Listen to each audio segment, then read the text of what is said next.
Olá, bom dia, sejam todos muito bem-vindos a mais um ano litúrgico. Estamos no tempo do Advento.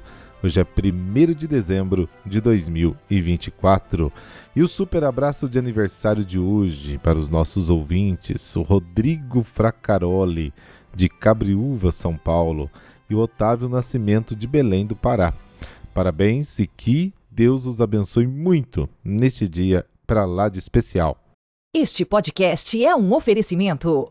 Julieste Transportadora. Soluções em transporte de cargas. Máxima qualidade de serviço e segurança em todas as etapas do transporte. Doutor Fernando Sinagava, ortopedista especialista em ombro e cotovelo. Em 15 anos de profissão, já realizou mais de 2.000 cirurgias. Agende a sua consulta. consultoriodoombro.com.br.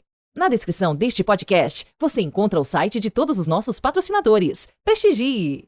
O texto litúrgico deste domingo nos leva a meditar sobre o discurso de Jesus sobre o fim do mundo. Hoje, quando falamos do fim do mundo, as reações são muito variadas.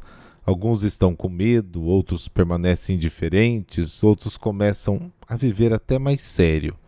Mas vamos ver o que o texto de hoje nos apresenta na sua real interpretação.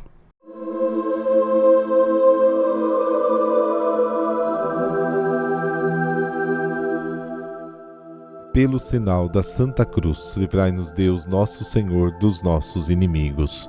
Ó Deus Todo-Poderoso, concedei a vossos fiéis o ardente desejo de possuir o reino celeste, para que, acorrendo com as nossas boas obras ao encontro do Cristo que vem, sejamos reunidos à sua direita na comunidade dos justos. Amém.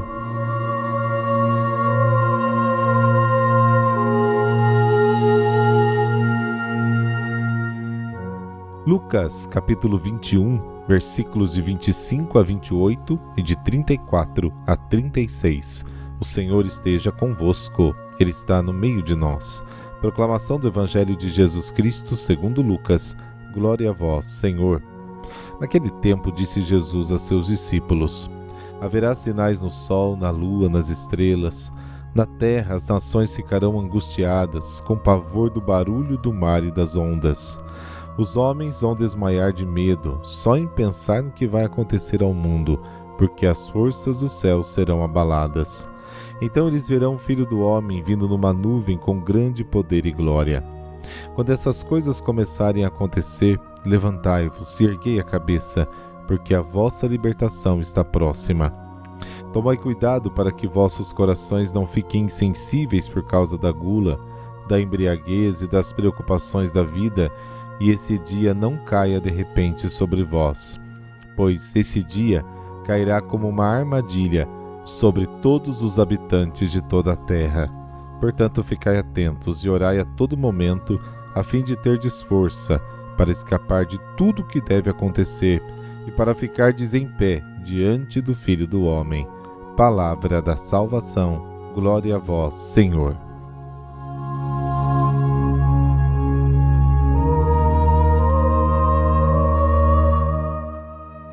Os versículos de 25 a 28 desta passagem não são descrições de cataclismos cósmicos, mas formas de dizer, hiperbólicas, de falar que os autores da Bíblia usaram para anunciar a grande notícia de salvação e libertação trazida pelo Messias.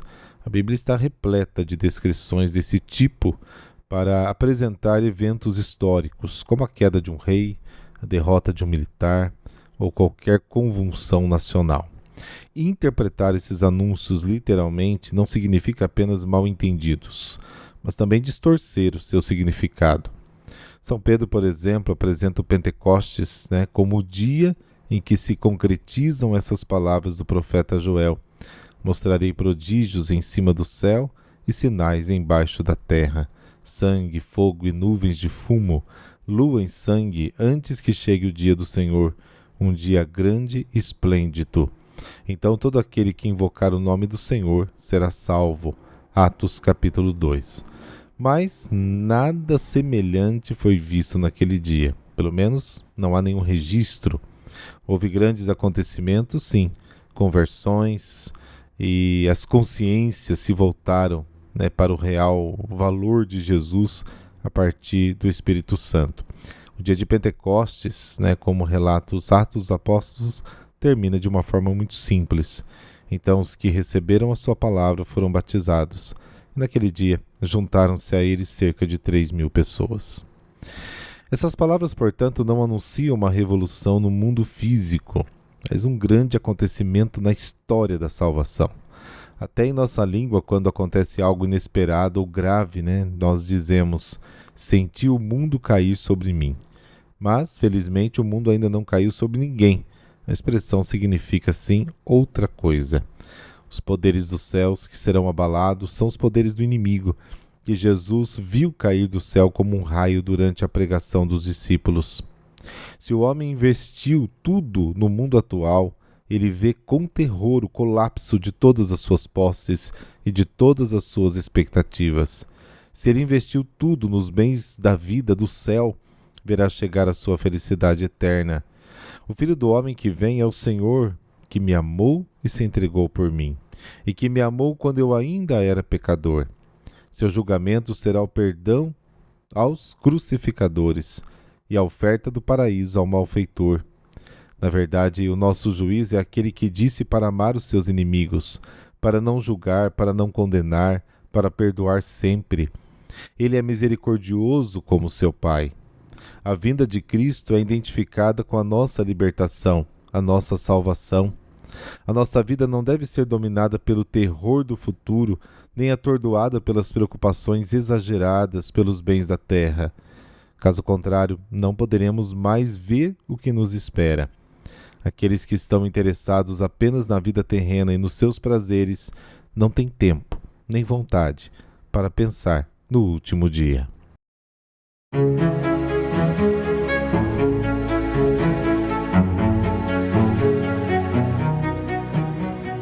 Hoje a igreja celebra Santo Eloy. Ele nasceu na França, na cidade de Chaptelat, no ano de 588. Era filho de camponeses que o educaram solidariamente na fé e o encaminharam para trabalhar, porque a herança que podiam lhe dar era uma profissão. Ainda jovem, Eloy ingressou na escola de Ourives, a mais conceituada da Europa na época e ainda respeitada. Ao se tornar mestre da profissão, já possuía fama pela sua competência, integridade e honestidade. Tinha alma de monge e de artista. Tudo o que possuía usava com os pobres. Levava uma vida austera e de oração meditativa, ganhando o apelido de o monge. Na época, o rei Clotário II, desejoso de possuir um trono de ouro, reuniu grande quantidade desse metal e começou a procurar algum ourives que lhe executasse o serviço. Mas todos os ourives que encontrou, sendo desonestos, lhe diziam que o ouro acumulado não era suficiente. No final, Eloy, mestre afamado de ourivesaria como era, declarou que aquele ouro era suficiente para a confecção do trono. Sendo honestíssimo, Eloy fez não somente um, mas 2 tronos.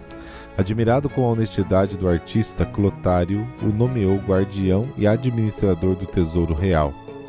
Eloy realizou muitas obras de arte religiosa importantes, como o túmulo de São Martinho de Tours e o de São Dionísio. O dinheiro que recebia pelos trabalhos realizados na corte o usava para resgatar prisioneiros de guerra, fundar e reconstruir igrejas, mosteiros masculinos e femininos, e para contribuir para o bem espiritual e material dos mais necessitados.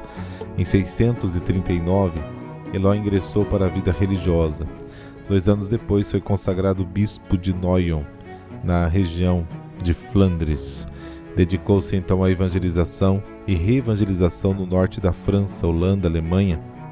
A região de sua diocese estava envolvida no paganismo e na idolatria. Com as pregações de Eloy e suas visitas às paróquias, o povo foi se convertendo até que, por fim, todo o povo estava batizado. Morreu no dia 1º de dezembro de 659 na Holanda, durante uma missão evangelizadora. Santo Eloy é padroeiro dos joalheiros e ourives. Rezemos. Senhor, que lapidais nossas almas como pedras preciosas, dai-nos a graça de, por intercessão de vosso servo Santo Eloy, dedicar as qualidades que me destes para o bem de todos os irmãos, em especial aos mais necessitados. Amém. Abençoe-vos o Deus Todo-Poderoso, Pai, Filho e Espírito Santo. Amém. Boa caminhada do Advento para você. Que esta preparação para o Natal do Senhor produza frutos em nós. Nos falamos amanhã. Até lá.